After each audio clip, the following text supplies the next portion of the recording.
요즘 저희는 아마도 이 땅에 기독교가 이렇게 시작된 이래로 예배가 이렇게 어렵고 또 신중하고 그리고 여러 사람들의 시선을 받는 적은 없었다고 생각합니다. 일제강점기에 사실 일본 사람들이 이제 우리를 많이 압제했지만 그렇지만 같은 우리 민족끼리는 또 같은 성도끼리는 힘을 합쳐서 열심히 힘을 내서 모이고 그랬기 때문에 또 심지어는 6.25 때도 예배를 쉬지 않고 멈추지 않고 드렸기 때문에 아마 한국교회 역사상 가장 예배의 위기를 경험하고 있다고 생각이 됩니다. 우리는 이 예배의 위기 상황이 앞으로 한국교회의 앞날에 그리고 여러분과 저의 이 교회의 앞날에 어떤 영적 파장이 일어날지 우리는 다 예측할 수 없습니다. 하지만 분명한 것은 커다란 변화와 그리고 변동이 있을 것은 너무나 자명합니다. 왜냐하면 예배가만큼 여러분과 저에게 우리 그리스도인들에게 소중한 것은 없기 때문이죠.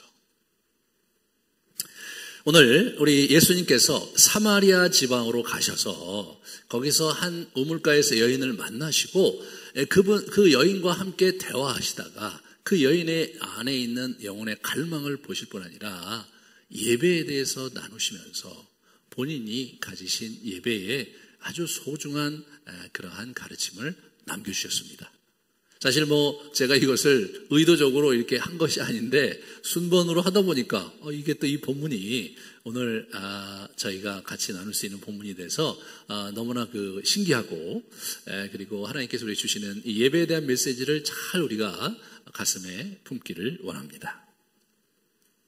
예수님은 유대 지방에서 사역을 하셨는데요. 처음에는 갈릴리에서 사역을 하셨고요. 초창기에는. 그리고 중반 넘어가면서 유대 지방에서 사역을 하셨는데 유대 사역의 1절에 보시면 우리 세례 요한보다 자기 제자가 많아지고 자기에게 세례받는 자가 물론 예수님 자신이 하신 건 아니지만 자기 제자들에게 세례받는 자가 세례 요한보다 훨씬 더 많아졌어요. 근데 그것이 바리새인의 귀에 들어간 것을 이분이 아셨습니다.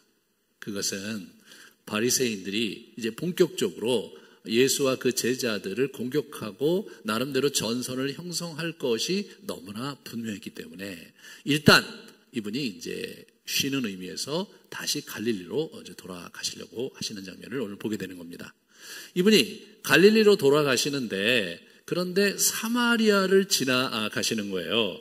오늘 4절에 보시면 사마리아를 통과하여야 하겠는지라 라는 표현을 읽는데 이것은 아주 지리를 보면 상당히 의도적으로 그곳에 간 것이 분명하거든요. 한번 우리 같이 보겠습니다. 네, 사마리아의 수가성이거든요. 수가성이 이제 영어로는 시칼이라고 되어 있는데 저기가 이제 보시면 여러분이 보시기에 이제 우측에 있는 지도에 보시면 예루살렘에서 실제로 갈릴리로 갈 때는 저렇게 요단강을 돌아서 옆으로 이렇게 빨간 선을 가서 일반적으로 저렇게 다녔어요. 왜냐하면 이 사마리아 사람들과 이 유대인들이 반목이 아주 심했기 때문에 지나가면 막 돌 던지고 욕하고 침뱉고 여러 가지 불편한 상황을 연출했기 때문에 그쪽으로 안 가고 보통 이제 가운데 길로 이렇게 옆으로 갔거든요. 근데 예수님께서 저길 가신 거예요. 그 다음에 우리 보여주시면 그러니까 예수님께서 그리심산 옆에 있는 시칼이라는 곳을 지나서 그래서 이제 갈릴리로 들어가시려고 한 것인데 저것은요 의도적으로 가신 거예요. 사마리아의 의도를 가지고 가신 겁니다. 실제로 사마리아 이 여인을 만나서 자기가 메시아인 것을 밝혔을 뿐만 아니라 그들에게 복음을 전할 기회를 얻었을 때 이틀이나 머물면서 그들에게 복음을 전하셨고 그들 중에 많은 사람이 예수를 믿게 된 결과가 우리가 4장 후반부에 나옵니다. 그것은 다음 주에 우리 같이 나눌 겁니다. 다시 말해서 예수님은 지금 사마리아에 나름대로 의도를 가지고 가셨습니다. 그 당시 유대인들은 사마리아를 무척 싫어했는데 예수님은 왜 거기를 가셨는가? 사실 사마리아는 예수님의 입장에서 볼 때는 애와 증이 있었던 땅입니다.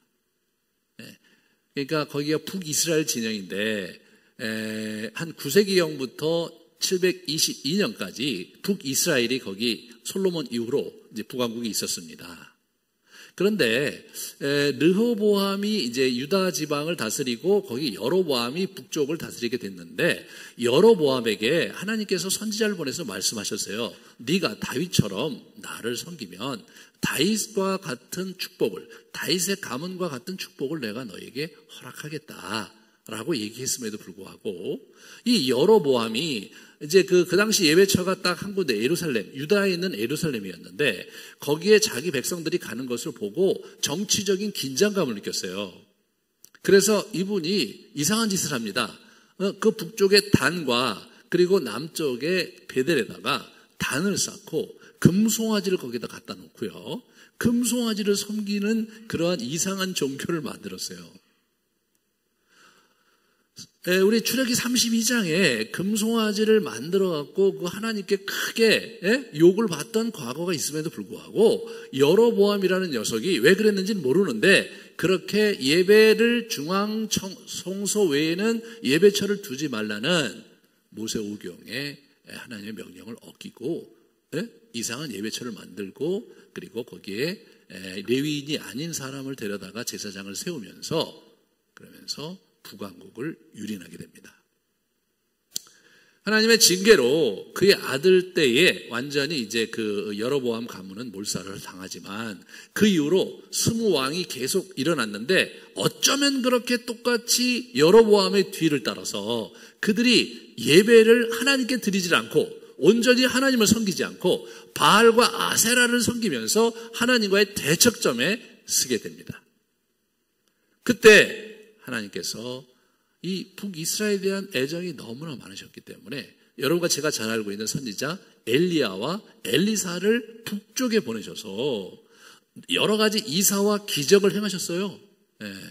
엘리야 같은 경우는 여러분 그 갈멜산에서 불을 내리는 그런 이사와 기적, 사람을 살리는, 과부를 살리는 그런 기적을 행했을 뿐만 아니라 엘리사는 훨씬 더 많은 기적을 행했습니다.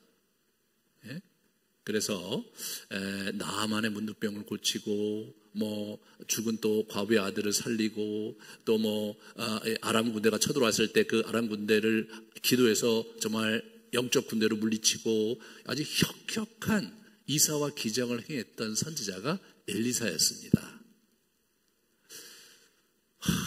그럼에도 불구하고 그들은 자신들의 예배를 회복할 줄을 몰랐고 결국은 BC 722년에 북쪽에 있는 아수르 왕국을 통해서 완전히 이 이스라엘을 징치하시고 그들을 포로로 잡아가서 흩어버리셨는데 여러분 그들을 다시 돌려보내지 않으셨어요.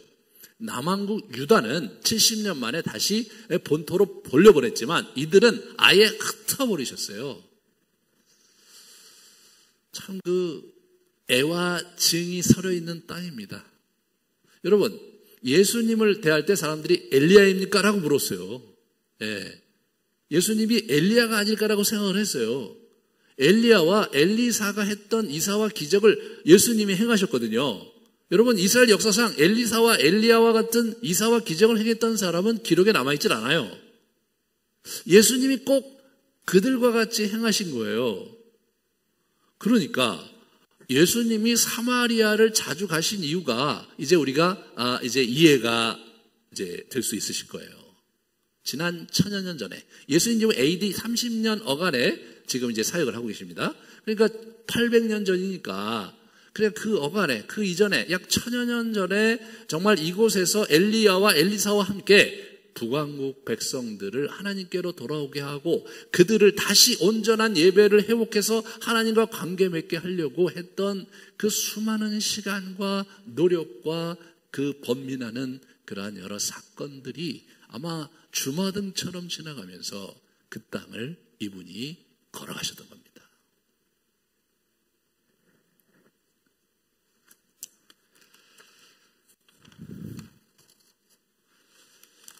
그런데 아주 재미난 것은 이제 이 사도행전 8장에 가면 이 사마리아 지역에 아주 대단한 영적인 부흥이 일어나는 것을 우리가 보게 돼요. 그러니까 예수님 부활 승천하시고 예루살렘에서 복음을 유다에 전하면서 첫 번째 이방 땅이라고 생각할 때는 사마리아 지역에 복음이 왕성히 일어나는 얘기가 사도행전 8장에 기록이 되어 있습니다. 우리 같이 한번 보실까요? 사도행전 8장 그 4절서부터 8절 말씀을 같이 보시면 빌립이 사마리아 성에 내려가 그리스도를 백성에게 전파하니 표적을 보고 한 마음으로 그가 하는 말을 따르더라. 많은 사람에게 붙었던 더러운 귀신들이 크게 소리를 지르며 나가고 또 많은 중풍병자와 못 걷는 사람이 나으니 그 성에 큰 기쁨이 있더라 라는 말씀을 우리는 8장에서 보게 되고, 빌립의 이제 이 전도의 불길이 이제 강하게 번지면서 많은 사람들이 거기에 이제 이렇게 하나님께 돌아와서 요한과 우리 이 베드로가 거기를 파송받아서 교회를 안돈시키는 일들이 8장에 나옵니다. 어떻게 사마리아에 그런 놀라운 영적 부흥과 각성이 있었는가? 그것은 예수 그리스도의 사마리아의 사역의 열매인 거죠.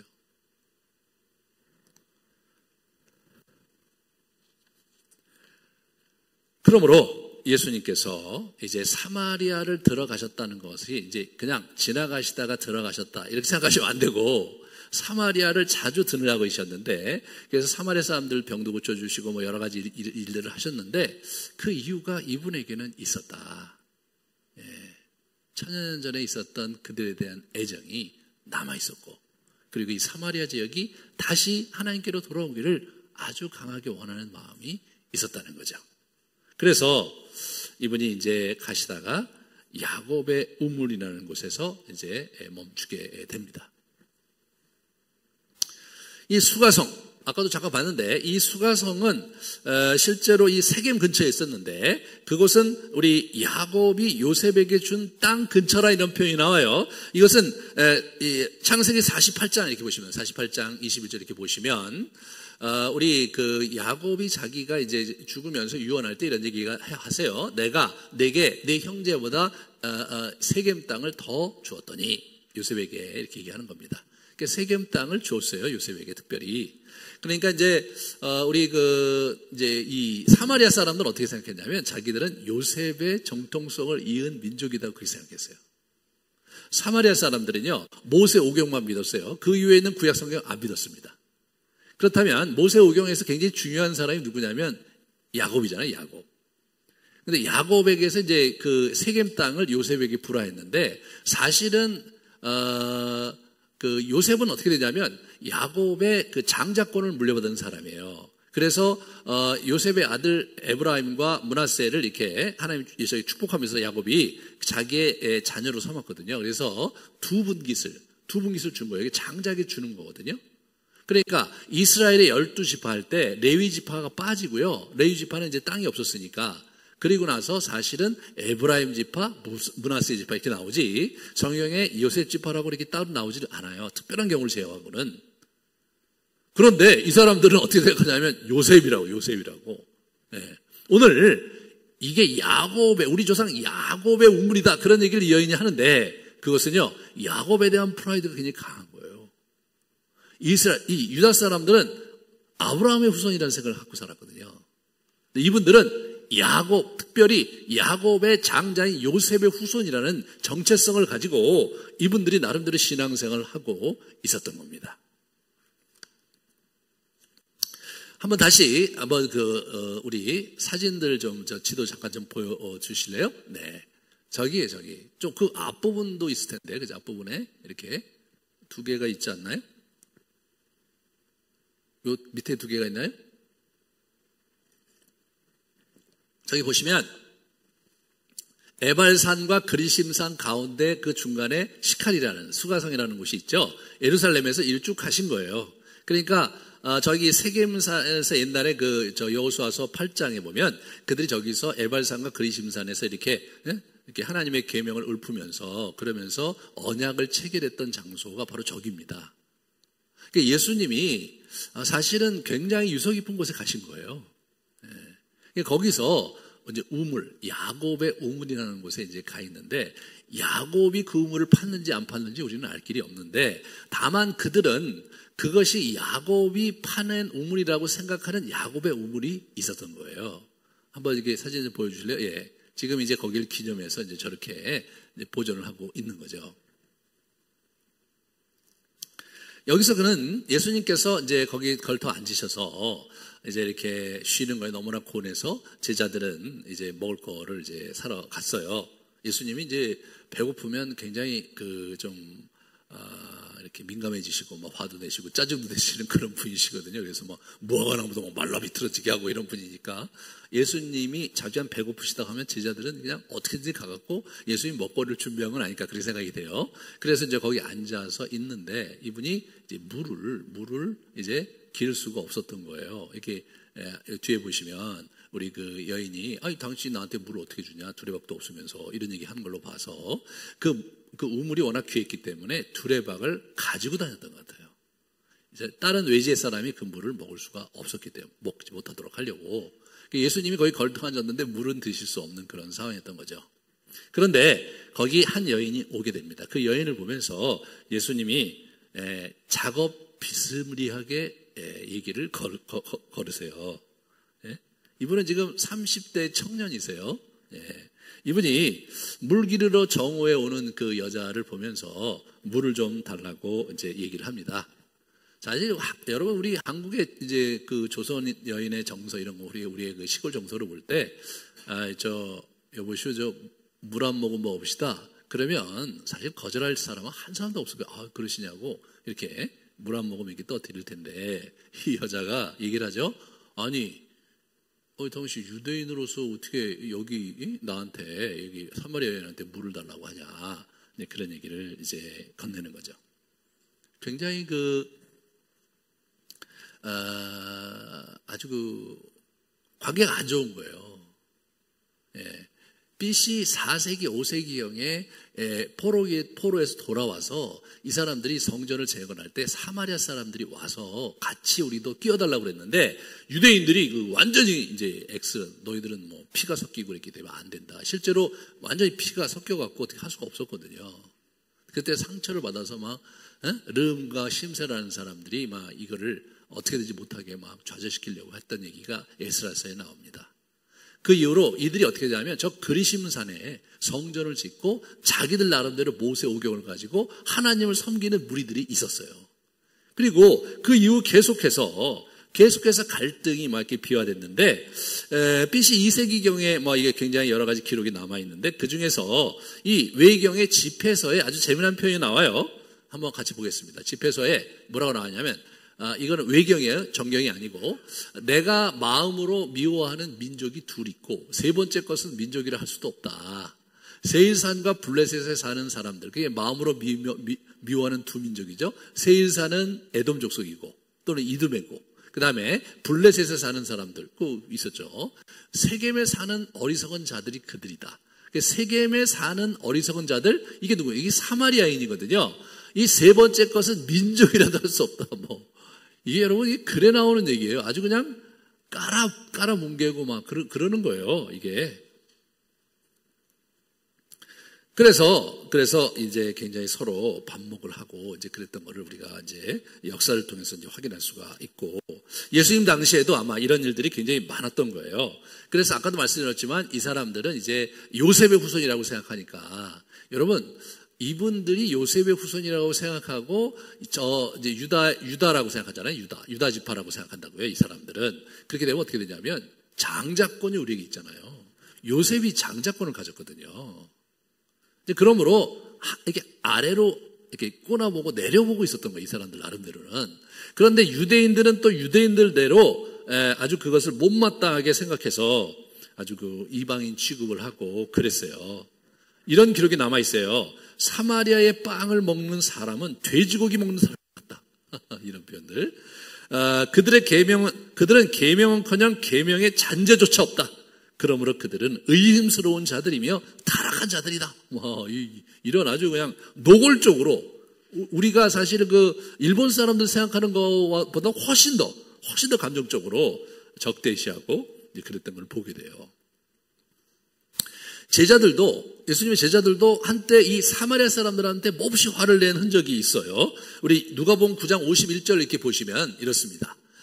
사마리아의 한 마을에 들어갔더니 예수께서 예루살렘을 향하여 가시기 때문에 그들이 받아들이지 아니하는지라. 주여, 우리가 불을 명하여 하늘로부터 내려 저들을 멸하라 하기를 원하시나이까? 이렇게 예수님께서 막 꾸짖어 갖고 막 가자, 딴 마을로 데려가서요. 근데 여기서 불을 내려서 아니 그 좀 괴롭히려 교선이, 아니 안 받아줄 교선이 그걸 불을 내려서 죽여버리겠다는 얘기 하는 거 아니에요. 이게 참, 이게 누구를 상상한 건지, 이게 엘리야를 상상한 거예요. 이 사람들이 예수님이 엘리야라고 생각한 거예요. 엘리야가 갈멜산에서 불 내리는 그런 거 생각하면서 예수님 불 한번 내리시죠. 이런 얘기를 이분들이 이제 한 거로 봐서 아주 그냥 이 감정적으로 조금만 이렇게 틀어지면 우와 이렇게 하고 말이에요. 그랬던 거를 우리가 이제 확인할 수가 있는 거죠. 그런 상황에서 이제 예수님께서 이제 물을 요구를 이제 하는데 이 여인이 만만치가 않아요. 딱 받아치면서 아주 보통 내기가 아닙니다. 여인이 이제 9절에 보시면 여자가 이르되 주여 내가 보니 죄송합니다. 9절이니까 딴 데 읽었네요. 사마리아 여자가 이르되 당신은 유대인으로서 어찌하여 사마리아 여자인 나에게 물을 달라 하냐니까. 그렇게 얘기하는 거예요. 아니 여보시오, 당신 유대인인데 왜 나한테 물을 달라고 합니까? 그렇게 얘기를 하는데 실제로요, 사마리아 여인들은 천성적으로 매우 부정한 자로 간주하고 사마리아 여인들은 막 요람에서부터 월경을 한 자로 이렇게 아주 굉장히 아주 더러운 여자로 이렇게 막 여자들로 폄하하고 있었어요. 그러니까 그걸 알고 있었던 이 수가성 여인의 입장에서 볼 때는 유다 남자 하면 그냥 막 그냥 가라 마셔도 시원찮은 사람이잖아요, 이게. 그래서 여기서 예수님과 대화를 할 때 처음에 이 수가성 여인이 예수님의 이야기를 막 씹어버리세요. 막 이렇게 씹어. 네. 그래서 예수님께서 이런 얘기 하시죠. 내가 만일 하나님의 선물과 또 내게 물 좀 달라 하는 이가 누구인 줄 알았더라면 내가 그에게 구하였을 것이요 그가 생수를 내게 주었으리라. 예수님께서 이런 아주 굉장히 도전적인 얘기를 하는 거예요. 네가 나를 누군지 알았다면 너 나한테 구했을 거고 내가 생수도 줬을 텐데 이렇게 얘기하니까 이 사람이 이제 이 수가성 여인이요 마음이 확 또 상했어요. 뭐라고 그럽니까? 주여 물기를 그릇도 없고 그 우물 깊은데 어디서 당신이 그 생수를 얻겠사옵나이까? 예, 이게 이제 어투가로서 그렇죠. 이보시오, 당신 물기를 그릇도 없고 그래서 지금 자기 물도 못 얻어먹는 주제에 아니 어떻게 나한테 물을 준다는 거예요? 그렇게 얘기하는 거예요. 그건 그럴 수 있는데 그 다음 문장이 이 여자가 갖고 있는 불편한 심기를 그대로 노골적으로 드러나는 거예요. 우리 조상 야곱이 이 우물을 우리에게 주셨고 또 여기서 자기와 자기 아들들과 짐승이 다 마셨는데 당신이 야곱보다 더 큽니까? 그렇게 얘기한 거예요. 아니 지금 당신이 야곱이라도 된다는 거예요? 야곱이 더 커요, 당신이? 이렇게 하면서 빈정거리는 거예요. 야곱 얘기까지 할 건 없잖아요. 네? 이 양반이. 말을 그렇게 하시오. 당신 지금 당신 물 없어서 나한테 물 달라고 하면서 두레박도 안 갖고 있으면서 나한테 물을 어떻게 준다는 거야, 하는 거예요. 이렇게 얘기하고 끝난 게 아니라, 당신이 야곱이야? 야곱보다 더 커? 이렇게 나오니까 싸우려고 하고 있잖아요, 지금, 이 여자가. 그게 굉장히 제가 볼 때는 굉장히 이 여자로서는 불쾌한 장면이었던 거예요. 유대 남자가 자기를 그런 식으로 한 거에 대해서 굉장히 이제 싫었던 거죠.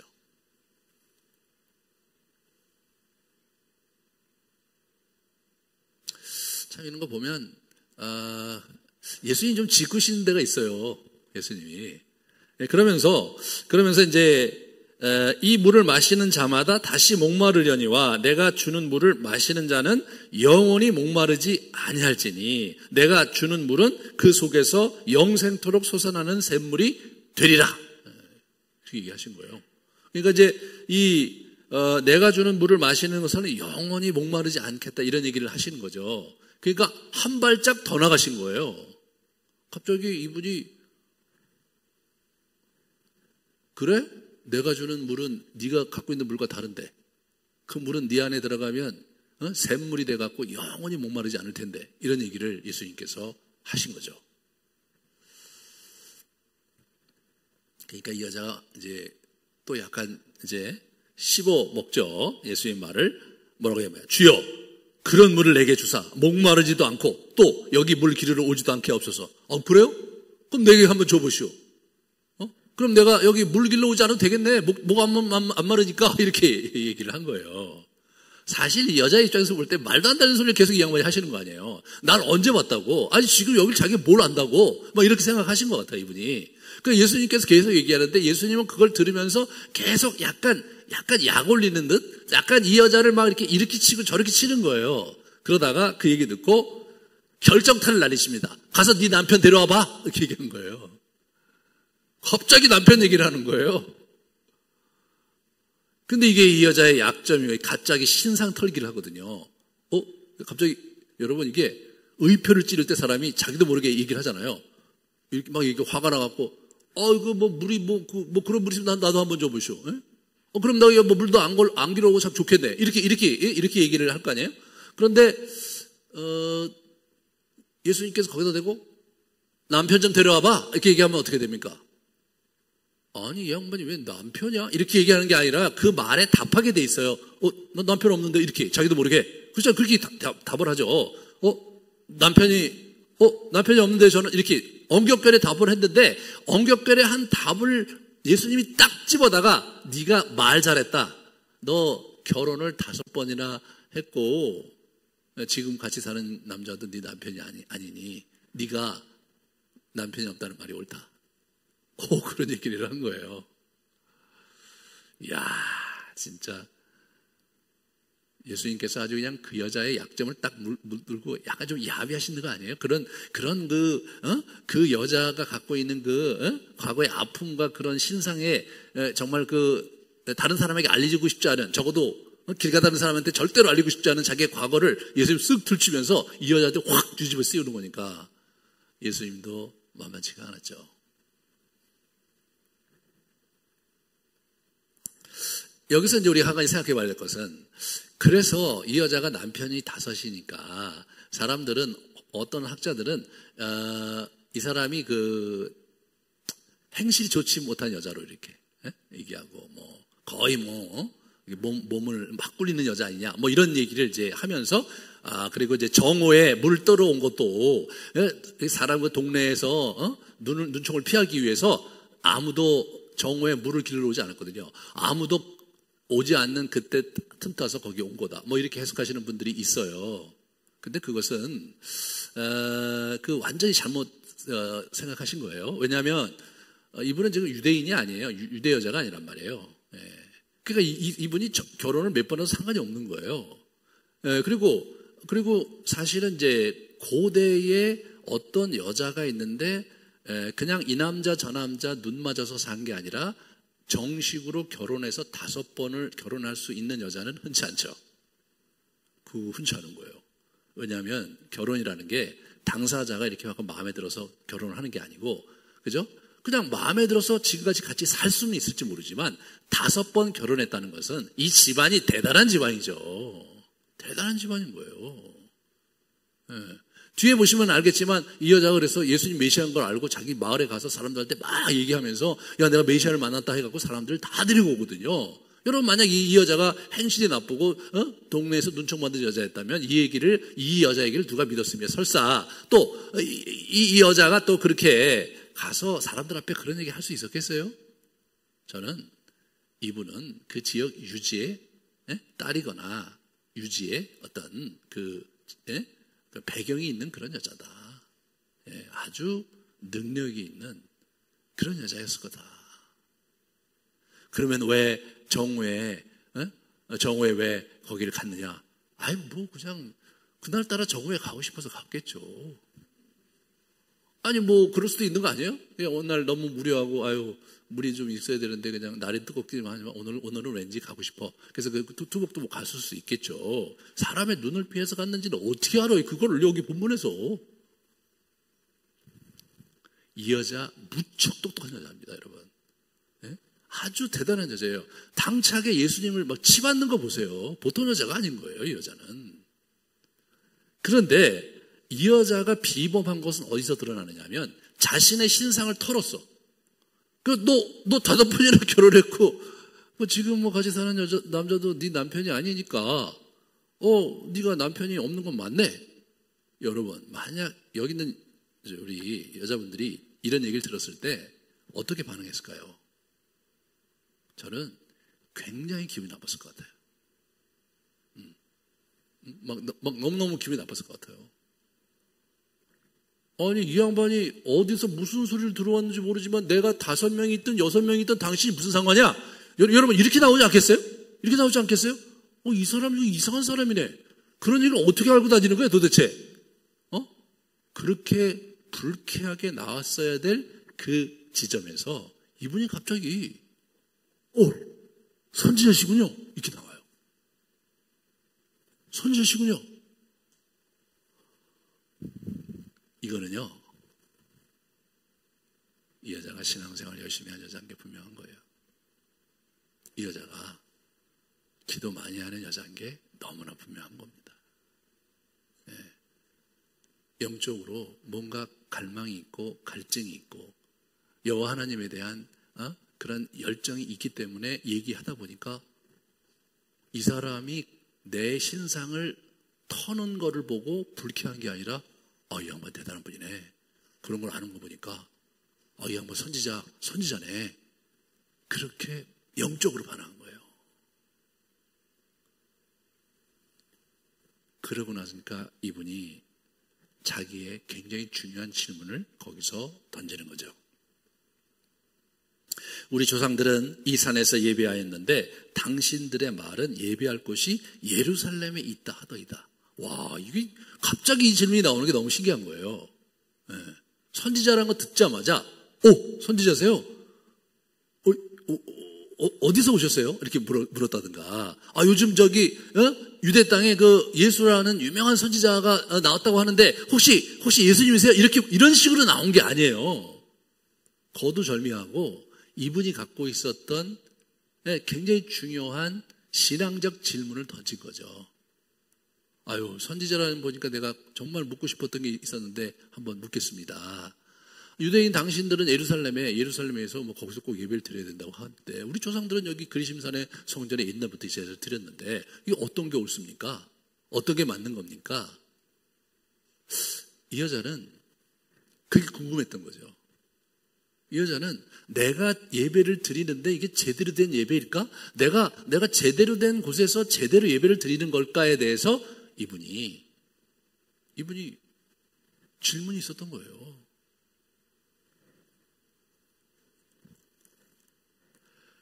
이분의 그러한 질문에 예수님께서 가슴에 담아두었던 굉장히 중요한 예배에 대한 메시지를 주시거든요.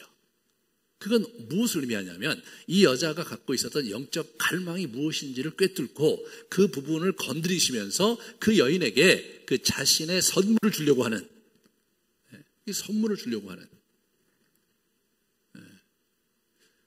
여러분, 우리가 신앙생활 하다가 뭐가 이렇게 딱 앞이 막히고 막 잘 안 보이고 어떻게 될지 모를 때 그 길을 열어갈 수 있는 굉장히 중요한 통찰, 굉장히 중요한 말씀을 이렇게 줄 때 얼마나 우리가 큰 유익이 됩니까? 눈이 확 뜨이죠. 그죠? 그리고 아주 오랫동안 헤매던 문제가 정리가 되면서 다른 스테이지로 넘어가는 거거든요. 이것은요, 선물이에요, 선물. 주님께서 이분에게 선물을 주시고 있는 거잖아요. 네.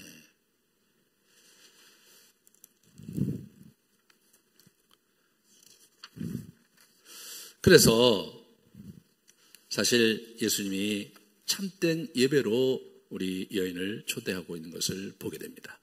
여기서 우리는 이 여인의 갈망을 보셨어요. 그래서 물에 대한 얘기를 하면서 그러면서 어떻게 됩니까?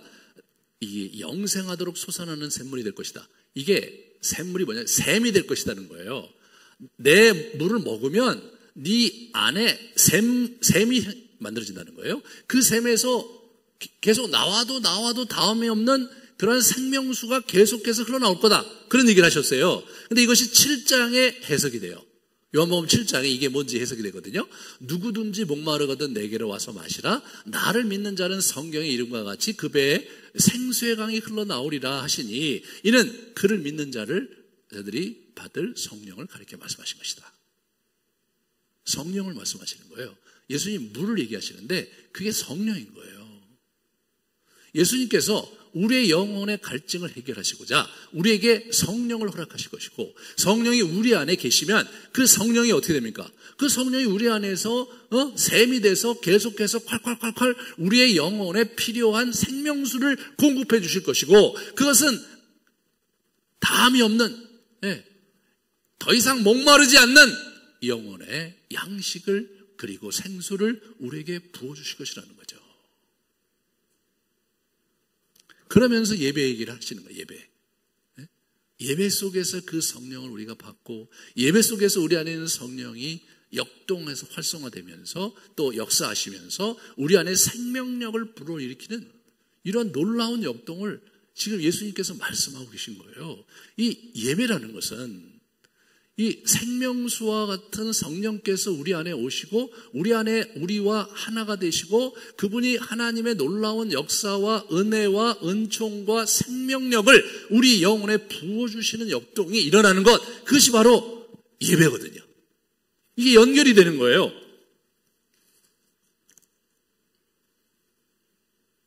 예수님께서 말씀하시고 선물을 주십니다. 여자의 내 말을 믿으라. 이 산에서도 말고 예루살렘에서도 말고 너희가 아버지께 예배할 때가 이르리라.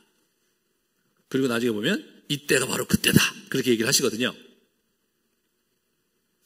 지금 예루살렘에서 예배를 드리냐, 그리심산에서 예배를 드리느냐, 이게 중요한 게 아니다.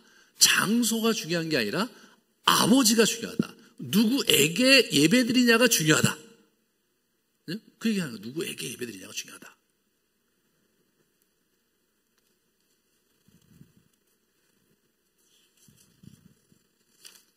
두 번째로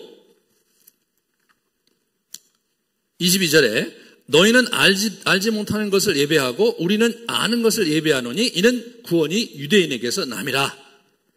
너희는 지금 예배는 하고 있는데 제대로 알고 진리 가운데 지금 예배를 드리고 있지 못하다. 너희는 대상도 잘못되어 있고 너희가 아는 것, 진리도 잘못되어 있다.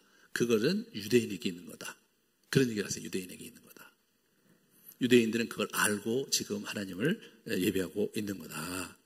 그러면서 거기서 끝나지 않고 23절에 아버지께 참되게 예배하는 자들은 영과 진리로 예배할 때가 오나니 곧 이때라. 아버지께서는 자기에게 이렇게 예배하는 자들을 찾으시느니라.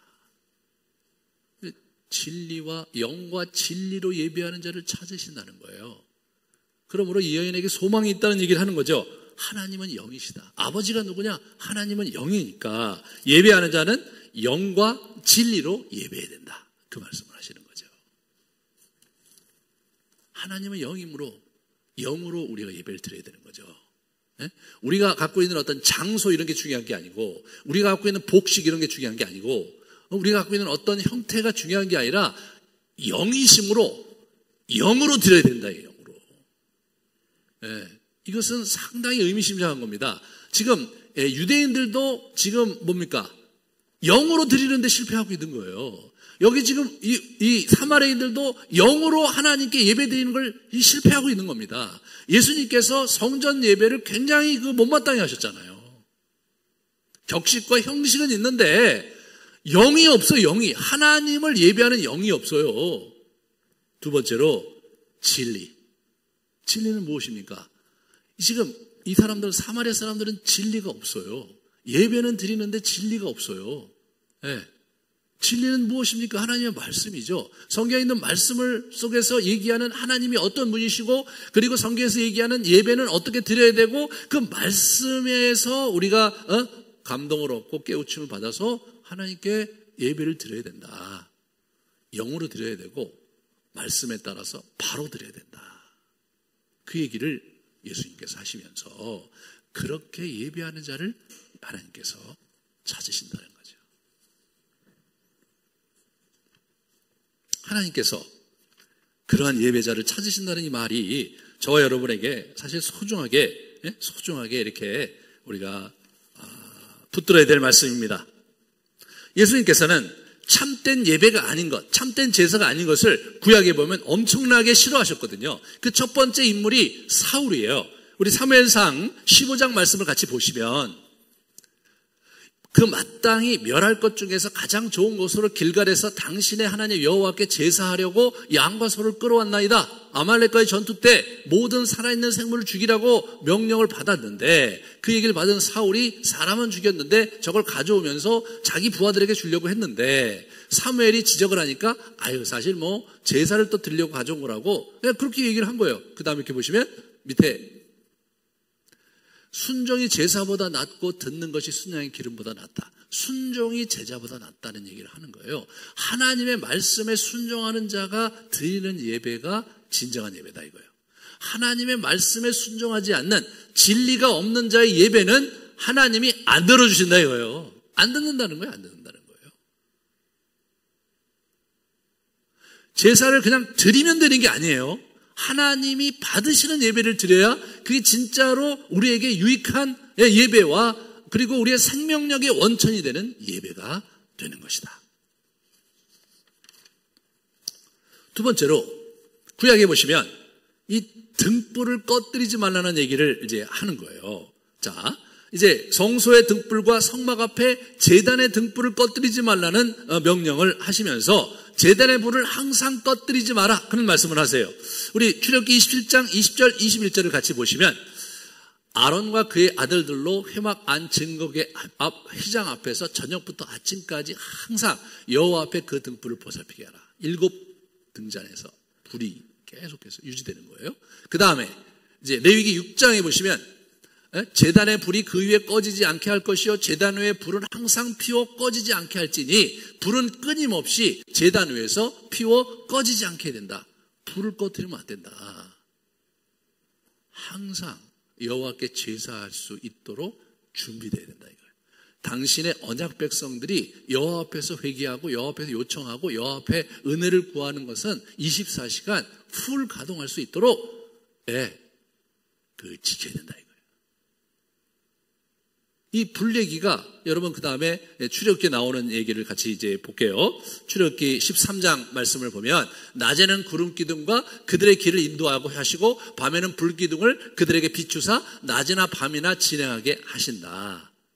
여러분 이게 하늘에 이게 구름 기둥이 있고 그 안에 불 기둥이 있는 거예요. 그게 하늘에 이렇게 있는 겁니다. 그 구름 기둥은 낮에 뜨거운 태양으로부터 보호하고 그리고 불 기둥은 밤에 차가운 날씨로부터 이들을 보호하는 거예요. 그리고 이게 뭐 하는 겁니까? 이게 움직이잖아요. 그들을 인도하는 겁니다. 인도하심과 보호하심. 그것이 광야의 위에 있는 불이었어요. 그 위에 있는 불은 밑에 있는 불과 밀접한 관계가 있는 거예요. 이 밑에 있는 불을 통해서 우리가 죄를 범하고 이스라엘에서 죄를 범하고 그럴 때마다 어떻게 되고 제사를 드리면서 하나님과 화목이 할 때 그러니까 하나님의 보호하심 가운데 있는 거예요. 이들이 하나님을 원망하고 죄를 범했을 때 전염병이 임하고 불뱀이 임하고 이제 다른 민족에서 쳐고 하면서 이들이 굉장히 큰 피해를 보거든요. 이 불이 밑에 불과 위에 불이 이게 같이 가는 거예요. 같이 가는 거예요. 이 그림이 광야교회라는 표현에서 그대로 남아있는데 실제로 이 그림은 다른 데서 잘 나타나지 않다가 어디서 나타나냐면 요한계시록에서 나타나요. 요한계시록의 그 재앙과 심판의 흐름이 쭉 이어지는데 중간중간에 어떻게 되냐면 예배가 나와요. 4장 5장에 하늘에서 드려지는 예배와 지상에서 드려지는 예배가 이렇게 합해서 나와 이게. 그게 같이 연결되어 있는 거예요. 그리고 나서 중간중간에 계속해서 찬양하고 기도하는 천상에 있는 사람들이 찬양하고 지상에 있는 성도들이 찬양하고 예배하는 그것이 계속해서 이어지는 거예요. 계속해서. 그러면서 이 하나님의 나라의 영적인 전쟁이 수행되는 데 있어서 성도들이 하는 게 뭐냐면 예배하고 기도를 올려드리면서 주님께 구하고 찬양할 때 하늘의 역사가 이 지상에 이렇게 쭉 퍼지면서 그의 영광과 그의 통치와 그의 전쟁의 승리가 이게 이어지는 거더라고요.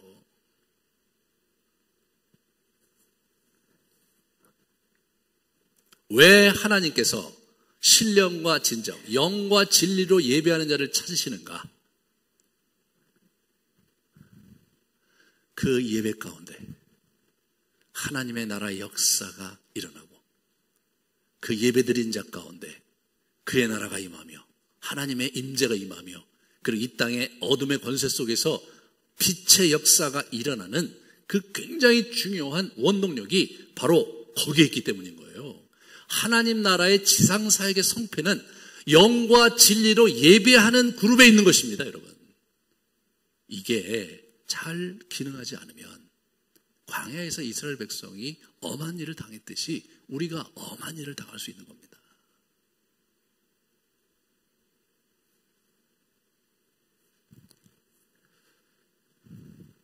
영적 싸움입니다. 지금 우리는 이 공중의 권세 잡은 자들 가운데 우리가 있는 거예요.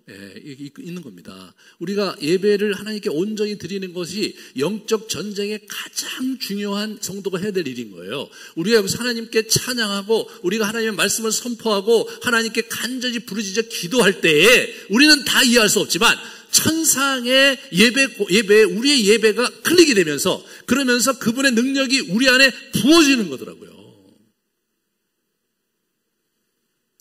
그러므로 예배의 불을 꺼뜨리면 안 되는 겁니다. 그것이 개인이 집에서 드리는 예배고 가정에서 드리는 예배든 여기서 드리는 예배든 예배가 결코 우리 성도들의 삶 속에 꺼뜨려서는 안 되는 굉장히 중요한 이유가 거기에 있는 거예요. 사단이 우는 사자처럼 삼킬자를 찾고 다닌다고 두루 다닌다고 우리 사도 베드로가 돌아가시면서 그의 서신에서 썼어요. 그가 사단에게 많이 당해본 사람이거든요. 여러분, 사자가 자기가 먹이를 찾을 때 어떻게 합니까? 사자가요, 저쪽에 막 이렇게 뭐 소떼 또는 뭐 이렇게 얼룩 양 이런 것들이 이제 쭉 사슴떼들이 있으면 가서요.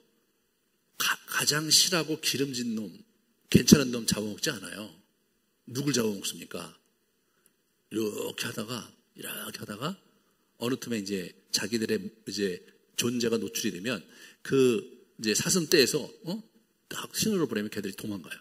그럼 떼로 도망가는데 그 떼로 도망갈 때 사자가 가서 그 가운데에서 가장 실하고 탐스러운 놈을 덜컥 잡질 않아요.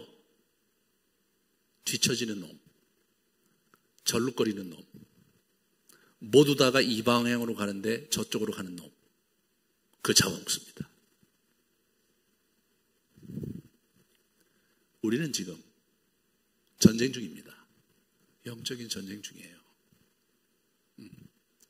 이런 위기 상황 속에서 우리가 예배를 지켜야 될 이유가 성도들의 안전과 보호를 위해서 예배가 계속 드려져야 되고 그 하나님이 원하시기 때문에 우리 그렇게 해야 되는 거예요.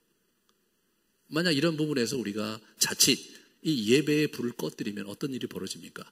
악한 영들이 틈을 타서 우리를 공격을 합니다. 그럴 때 누구를 공격하는가? 마음이 약한 사람, 신앙을 막 시작하신 분, 최근에 시험 가운데 흔들리고 있는 분들, 방향 못 잡고 있는 분들 공격하는 거죠. 큰 손실이 일어나는 겁니다. 그러므로 교회를 맡은 저로서는, 그리고 우리 당회와 우리 사역자들로서는 이 공예배를 놓칠 수가 없는 겁니다. 공예배가 온전히 드려질 때 우리 교회에 소속된 성도들의 개인 예배와 가정 예배가 같이 어우러지면서 하나님께 올라가는 거지. 이게 개인이 거기서 해갖고 이게 한계가 있는 거예요. 예, 그게 있는 겁니다. 여러분, 이 요한계시록을 묵상하면요, 그 기도하고 예배하고 찬양하는 가운데 그러면서 하늘의 역사가 일어나면서 어우러지면서 승리의 물꼬를 이렇게 잡게 되거든요. 하지만 그 장면에서 큰 피해와 교회가 핍박을 당하고 수많은 성도들이 죽임을 당합니다. 전쟁에는 반드시 대가가 필요한데 우리가 싸우지 않다가 당하는 손실은 그건 참 하나님께 불충한 일이 아닌가 저는 생각해요. 그건 아니다. 싸우다가 전쟁을 하다가 우리가 손실을 당하는 것은 마땅한 일이지만 우리가 정말 있어야 할 자리에, 지켜야 될 자리에 우리가 있지 않았기 때문에 악한 영들이 우리의 성도들을 공격하고 그들의 삶을 유린한다면 이보다 더 큰 아픔이 어디 있겠습니까? 우리의 생명력은 예배로부터 오는 것입니다, 여러분. 하나님께서 우리와 함께 하심을 이 예배로부터 덧입고 하늘의 힘과 보호하심과 역사하심을 우리가 여기서 덧입게 되는 거예요. 이게 평소 때는 잘 모르지만 여러분, 이런 시대가 되면 이게 얼마나 커다란 차이가 있는지를 실감하시게 될 거예요. 한국교회가 한 번도 이런 거를 실감하지 못했죠. 이렇게 예배를 드릴 수 없는 처지에 있는 것이 어떤 일인가를 잘 모르는 겁니다. 하지만 성경을 깊게 연구하고 묵상하다 보면 예배는 마지막까지 고수해야 될 가장 중요한 인간의 일입니다. 저는 여러분들이 이 시간에 여기 나와주신 거 너무나 감사합니다. 그렇지만 모든 성도들이 이런 상황에서 교회에 나와서 예배를 드려야 된다고 그렇게 말씀드리는 거 아닙니다. 어찌하든지 간에 공예배가 멈춰서는 안 되겠다. 그것은 우리 아름드리 교회 성도들의 안위와 그들의 안전에 결정적인 일이기 때문에 그것을 놓치면 안 되겠다는 거죠.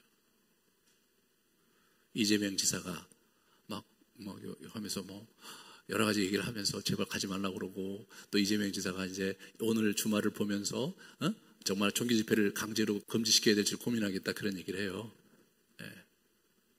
저는 그분은 그분의 일을 잘 하시는 거라고 생각해요. 그분이 국민의 세금을 받고 지지를 얻어서 지금 그 경기도 지사로 일하시니까 그분이 그렇게 일해 주심으로써 우리가 참 유익과 덕을 보는 거죠. 근데 그분이 지금 이 전염병이 들어와서 그냥 집에 코 박혀서, 사무실 코 박혀서 안 나온다면 참 주민들은 어떻게 합니까? 그분은 그분의 길이 있듯이 저희 교회에 맡은 바 직임을 가진 자들은 우리의 길이 있는 겁니다.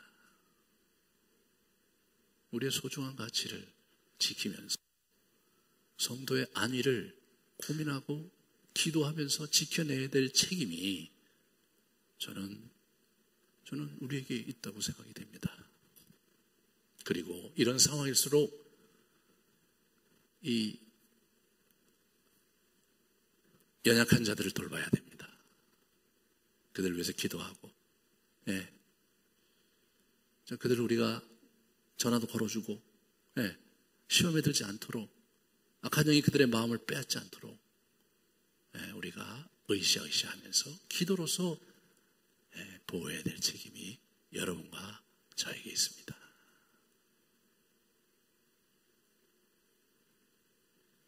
여러 가지로 위축이 되고 또 여러 가지로 염려가 되는 건 사실이고, 또 정부나 주변에 있는 그러한 사회 직장에서 또 긴장도 있고 그런 건 사실이지만 우리가 전염병을 두려워하고 세상의 눈총을 또 세상에 패기치는 것을 두려워하기 이전에 여호와 하나님을 두려워하고 그분을 온전히 모시고 그분의 이름을 더럽혀서는 절대로 안 되겠다. 말라기 시대에 막 예배가 막 제사가 막 타락하는 거예요. 너무나 번거롭다. 우리 어떻게 이렇게 드리냐? 그냥 적당히 드리자. 아니 너무 레위기 규정이 까다로우니까 짐승도 이건 안 되고 저건 안 되고 그러지 말고 그냥 있는 거 갖다가 먹고 살기도 힘든데, 아니 절름발이면 어떠고 병나면 어떠냐? 그냥 갖다가 예배 드리자. 하나님이 굉장히 싫어하셨어요. 실제로 그 당시에 있는 그 제사장들이 그걸 가지고 그게 그냥 안 드리고 싶어서 그런 거 아닙니다, 여러분. 왜냐? 그 사람들이 경제적으로 굉장히 핍절해 있었거든요. 굉장히 먹고 살기 힘들었어요. 그러니까 사실 제사장의 입장에서도 성도들이 가져오는데 우리가 정말 제대로 된 거를 하게 되면 내가 먹고 살기도 힘들고 돈도 없고 그래서 어떻게 할 수 없습니다. 그러니까 받아줬겠죠. 그러니까 가져와라. 아예 그냥 번거로운 거 하지 말고 가져와라. 그래서 그냥 제사를 드린 거예요. 제사 안 드린 거 아니에요. 그냥 하나님이 그냥 엄청나게 너희가 나를 멸시했으니 나도 너를 멸시하겠다 말이에요.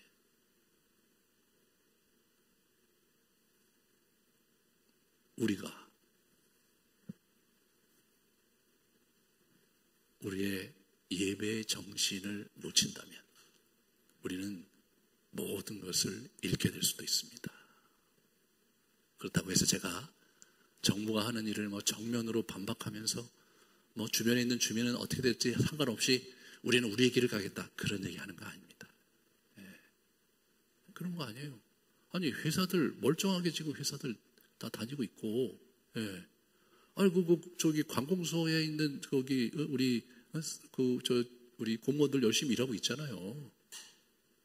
근데 저와 여러분이 마땅히 하나님 나라에서 해야 될 역할을 우리가 감당하면서 지혜롭게 전염병을 우리가 헤쳐가면서 가는 거지.